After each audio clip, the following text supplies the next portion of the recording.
আসসালামু আলাইকুম ওয়া রাহমাতুল্লাহি ওয়া বারাকাতুহু। আলহামদুলিল্লাহি ওয়াহদা ওয়াসসালাতু ওয়াসসালামু আলা মান লা নাবিয়্যা বা'দা। আম্মা বা'দ। আউযু বিল্লাহি মিনাশ শাইতানির রাজীম। বিসমিল্লাহির রহমানির রহিম। ওয়া ইযা মারিদতু ফাহুয়া ইয়াশফি। সাদাকাল্লাহুল আযীম। সুপ্রিয় বন্ধুরা, হোমিওর চ্যানেলের পক্ষ থেকে সকলকে জানাই আন্তরিক মোবারকবাদ, অভিনন্দন। আমি ডাক্তার ইসমাইল হোসেন রিয়াজ স্বাস্থ্য বিষয়ক পরামর্শ নিয়ে আসি আপনাদের পাশে। আমাদের এই চ্যানেলের মূল উদ্দেশ্য হচ্ছে স্বাস্থ্য বিষয়ক নানা ধরনের পরামর্শ প্রদান করা, রোগ সম্পর্কে জানানো, রোগীর পথ্য সম্পর্কে জানানো, কোন রোগের কী পথ্য হবে, কী খাবার হবে সেই বিষয় নিয়ে নানা ধরনের টিপস দেওয়া, কোন চিকিৎসা আমি গ্রহণ করব, কোন ডাক্তারের কাছে আমি যাব, কাকে দেখালে আমার ভালো হবে, দেখান ছাড়ানো, আমার কী খাইলে আমি সুস্থতা বোধ করতে পারি, সেই বিষয়ে নানা ধরনের টিপস নিয়ে আমাদের মূল পরামর্শ আপনাদেরকে দিয়ে থাকি। আজকে আমার আলোচনার বিষয় হচ্ছে কোষ্ঠকাঠিন্যর কারণগুলো। সুপ্রিয় বন্ধুরা, গত পর্বতে আমি কোষ্ঠকাঠিন্য কী সেই বিষয়ে নিয়ে আলোচনা করেছি, সেই ভিডিওটা দেখলেই আপনারা পেয়ে যাবেন। আজকে আমি কোষ্ঠকাঠিন্যর কারণগুলো বলবো, কোন কারণে কোষ্ঠকাঠিন্য হয়, কী খাবার খেলে কোষ্ঠকাঠিন্য হতে পারে, কী করলে কোষ্ঠকাঠিন্য হবে, কারণগুলো নিয়ে আমি আজকে আলোচনা করব। তবে চলুন চলে যাই মূল আলোচনায়। তার আগে যারা এখনও আমাদের চ্যানেলটি সাবস্ক্রাইব করেননি, দয়া করে এখনই আমাদের চ্যানেলটি সাবস্ক্রাইব করে দিন এবং পাশে থাকা বেল আইকনটি প্রেস করে রাখুন, যাতে পরবর্তী নতুন ভিডিও আসা মাত্রই আপনার কাছে নোটিফিকেশন পৌঁছে যায়।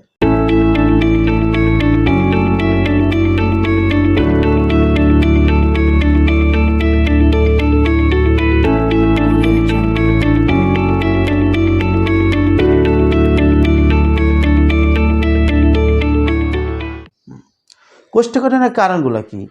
প্রিয় বন্ধুরা, কোষ্ঠকাঠিন্যের কারণ বিভিন্ন ধরনের কারণ হতে পারে। বিভিন্ন কারণে আমার কোষ্ঠকাঠিন্য হতে পারে। পায়খানা শক্ত হতে পারে, যাকে পায়খানা শক্ত বলা হয়, মল শক্ত বলা হয়। এটা বিভিন্ন কারণ হতে পারে। তার ভিতরে আমি কিছু উল্লেখযোগ্য কারণ আপনাদের সামনে আলোচনা করব। তারপর কোষ্ঠকাঠিন্য দেখা দেয় যখন মল বা বর্জ্য পরিপাকতন্ত্রের মধ্যে দিয়ে খুব ধীরে ধীরে যায়, অথবা মলদ্বারে থেকে মল সঠিকভাবে বের হতে পারে না, ফলে মল শুষ্ক শক্ত হয়ে যায়। কোষ্ঠকাঠিন্যের সম্ভাব্য কারণগুলি হলো অন্ত্রের বাধা, অন্ত্রের কঠোরতা, মলদ্বারে ক্যান্সার, রেক্টোসিল, মলদ্বার ফুলে যাওয়া,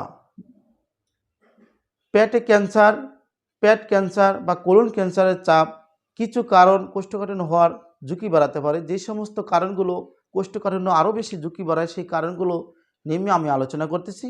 সেটা হলো বার্ধক্য মহিলাদের মধ্যে বেশি সাধারণত এই কোষ্ঠকাঠিন্যের কারণ দেখা দেয়। পানির শূন্যতা একটি কম ফাইবার খাদ্য, মানে কম ফাইবার খাদ্য খাইলে তার কোষ্ঠকাঠিন্যের কারণ হতে পারে, কোষ্ঠকাঠিন্য হতে পারে। সামান্য কোনো শারীরিক কার্যকলাপ, বিষণ্ণতা খাওয়ার রোগ, উচ্চ রক্তচাপ, যাদের উচ্চ রক্তচাপ আসে, যেমন উচ্চ রক্তচাপের জন্য রক্তচাপ যখন উচ্চ হয় তখন আমরা বিভিন্ন প্রকার ওষুধ সেবন করি।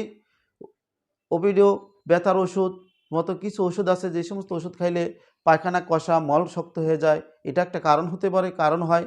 পর্যাপ্ত খাবার, উচ্চ মাত্রায় সুষিত খাবার খাওয়া, যেই সমস্ত খাবারগুলো শক্ত, যে খাবারগুলো খাইলে আমার পরিপাকতন্ত্রে, স্টোমাক্সে ভালো করে চর্বণ হয় না, যাকে বলা হয় মেটাবলিজম, চর্বণ না হয়, সেই কারণে আমার কোষ্ঠকাঠিন্য হতে পারে। বিছানায় বেশি সময় শুয়ে থাকলে, বন্ধুরা যারা বিছানায় শুয়ে থাকেন খাবারের সাথে সাথে শুয়ে যান, উচিত হলো আমার বিছানার থেকে খাবার খাওয়ার পর থেকে আমার কিছু হাঁটাচলা করা। যারা অতিরিক্ত ঘুমায়, শুয়ে থাকে, তাদেরই কোষ্ঠকাঠিন্য হতে পারে। অনিয়মিত জীবনযাপন, ধূমপান কিংবা বেশি মাত্রায় চা কফি পান করা, যারা অতিরিক্ত চা খায়, ধূমপান করে, তাদের এই কোষ্ঠকাঠিন্য হতে পারে। ইরিটেবল বাউল সিন্ড্রোম বা পরিপাকতন্ত্রের অসহনশীলতা, এগুলো কারণ। কিছু ঔষধ সেবন, যেমন অ্যান্টাসিড, অ্যান্টিকোলজিক, আয়রন জাতীয় ওষুধ খাইলে, উত্তেজনা প্রশমনকারী ওষুধ খেলে আমার এই কোষ্ঠকাঠিন্য হতে পারে। মানসিক উত্তেজনা, দুশ্চিন্তা থাকলে, অতিরিক্ত মানসিক টেনশন, অঘুম হওয়া, ঘুম না হওয়া, ঘুম কম হওয়া ইত্যাদি এগুলো হলে কোষ্ঠকাঠিন্য হতে পারে। বিপাক ক্রিয়া অসুবিধা, যেমন শরীরে পটাশিয়াম কমে যাওয়া, চিনির মাত্রা বেড়ে যাওয়া প্রভৃতি কারণ হতে পারে। প্রয়োজনের তুলনায় কম পানি পান করা, থাইরয়েড গ্রন্থি কিংবা পিটিউটারি গ্রন্থি কার্যকারিতার কমে যাওয়া, পায়ুপথে অসুবিধা কিংবা অন্ত্রের অস্বাভাবিকতা। সুপ্রিয় বন্ধুরা, আমি আপনাদেরকে কোষ্ঠকাঠিন্যের কারণ কিছু আলোচনা করেছি এবং আমাদের সামনে আরও ভিডিও আসতেছে, সেই সমস্ত আপনি কোষ্ঠকাঠিন্য সম্পর্কে কি খাবার খাইলে, কোন ধরনের খাবার খাইলে, কি করলে আমার এই কোষ্ঠকাঠিন্য থেকে মুক্ত পাবো, কি খেলে আমি সুস্থতা বোধ করব, সেই বিষয়ে আমাদের পরবর্তী ভিডিও আসবে। সেই ভিডিওটা দেখার জন্য আমন্ত্রণ। আজ আমার এই পর্যন্তই। পরবর্তী ভিডিও দেখার আমন্ত্রণ হলো। কোনো প্রশ্ন থাকলে কমেন্টের মাধ্যমে জানাবেন। বেশি বেশি শেয়ার করে আপনার বন্ধুদের জানার সুযোগ করে দিন। এরকম নতুন নতুন ভিডিও তৈরি করতে আমাদেরকে অনুপ্রাণিত করুন। আজ এ পর্যন্তই। ভালো থাকুন, সুস্থ থাকুন, হোমিওপ্যাথির সাথে থাকুন।